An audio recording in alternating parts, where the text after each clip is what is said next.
মিন ফারহানা উনি এক বিশিষ্ট আইনজ্ঞ, রাজনীতিবিদ এবং 2018 সালে বিএনপিও যেটাকে বলে বিনা ভোটের নির্বাচন, সেখানে উনি এমপিও হয়েছে। এমপিও বিভিন্ন সুযোগ সুবিধা নিয়েছিলেন। তো সেই প্রসঙ্গে যাচ্ছে না, উনি গতকাল একটি অদ্ভুত ঘটনা ঘটলো, যেখানে কেন্দ্রীয় চরিত্রে ছিলেন ব্যারিস্টার রুমিন ফারহানা। উনি আমরা 3টা-4টার দিকে আমরা দেখলাম উনি বলছেন একটা বোম হাতে নিয়ে, যে মাইক্রোফোন আর কি, তো যে 15 বছর আমি গেই বিএনপির জন্য এত কষ্ট আইনি লড়াই করলাম, ইত্যাদি করলাম,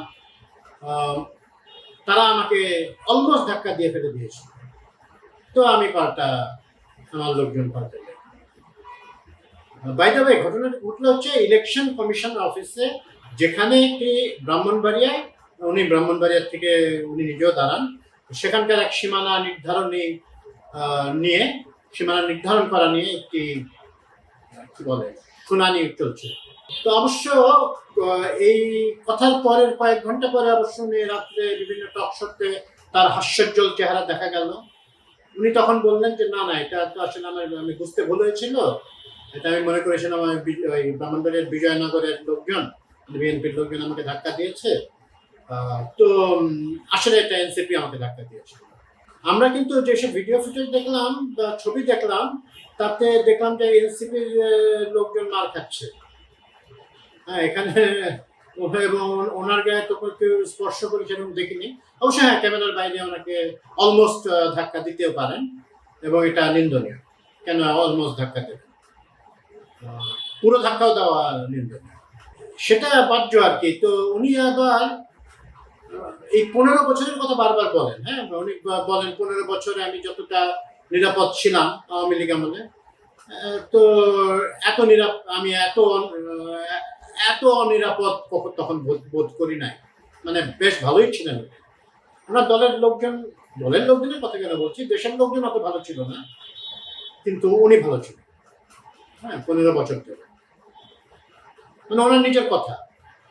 আবারও উনি কালকে বললেন যে উনি 15 বছরে এরকম হয় নাই, বিএনপির লোকজন তাকে ধাক্কা দেয়। তো যেই দলকে উনি দায়ী করে থাকেন, মোট কথা আওয়ামী লীগ আমলে তার সাথে কোনো রকমের ছেড়ছাড় হয় নাই। She was decently treated. প্লটের আবেদন করেছেন, অবশ্য প্রত্যাহারও করেছেন, আবেদন করেছেন in the first place, that is more important in my opinion. তো উনি খুব আপত্তিকর একটা কথা বলেছেন, একটা না একাধিক কথা বলেছেন। তো উনি বলেছেন যে গুন্ডামি, এখানে যদি গুন্ডামি হয়, মানে ইলেকশন কমিশনের অফিসের কার্যালয়ের কথা বলছেন, তাহলে আমি গুন্ডা আনতে পারতাম। উনি এরকম হাতে তুড়ি মেরে বললেন যে আমি গুন্ডা আনা কোনো ব্যাপার না। তো আপনি কি গুন্ডাদের প্যাট্রন, পৃষ্ঠপোষক? আপনার ডাকে গুন্ডা আসবে কেন? উনি কিন্তু বলেন নাই আমার ব্রাহ্মণবাড়িয়ার কর্মীরা আমার সাথে আসতে পারতো, আমি আনিনি, আমি এখানে শুনানি করতে এসেছি। উনি গুন্ডা শব্দটা ব্যবহার করেছেন, এটা অবচেতন মনের কথা না, খুব সচেতন ভাবেই ব্যবহার করেছেন। এক ধরনের থ্রেট উনি ইস্যু করলেন যে তার হাতে গুন্ডা পান্ডা আছে এবং উনি আনতে পারেন। এই গুন্ডার অবশ্য কি বলবো, যে ওনার বাসায় যখন হামলা হলো, উনি সবার সামনে একটু কান্নাকাটি করলেন জুলাই গণ অভ্যুত্থানের শেষের দিকে। ওই একবারই উনি, তখন অবশ্য উনি পরে বলেছেন উনি অনিরাপদ ফিল করেন, উনি খুব চিৎকার করছিলেন, নিরাপদই ছিলেন, নিরাপদে এই তার হামলা হচ্ছে। তো উনি এরকম একটা কথা বলে বসলেন যে গুন্ডা, হ্যাঁ, আমি চাই না, আমিও আনতে পারবো, ভালো, এটা জেনে রাখা ভালো। ওনার দল এটা কিভাবে দেখে সেটাও মানে বিবেচ্য বিষয় আছে।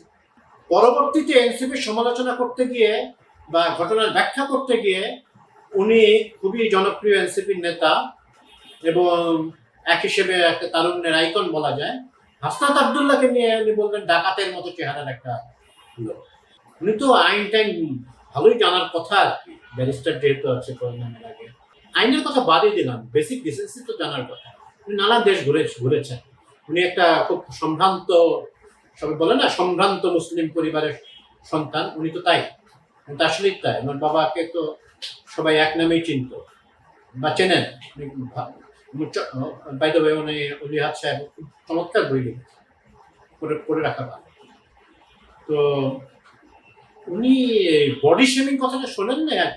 শুনেছেন তো নিশ্চয়ই।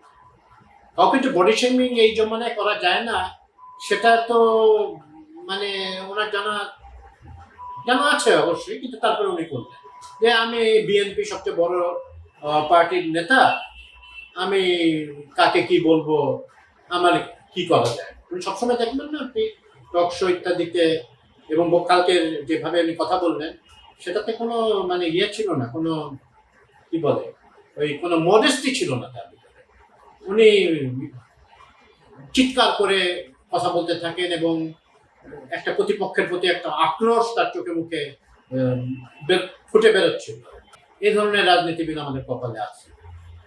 উনি তো সম্ভবত, উনি যদি আসন নাও পান, নমিনেশন সম্ভবত পেয়ে যাবেন, না হলে তো এই আছেই অলংকার আসন, যেটা 30টায়। সারা দুনিয়াতে মানে নিয়ম হচ্ছে কোটা কমতে থাকে।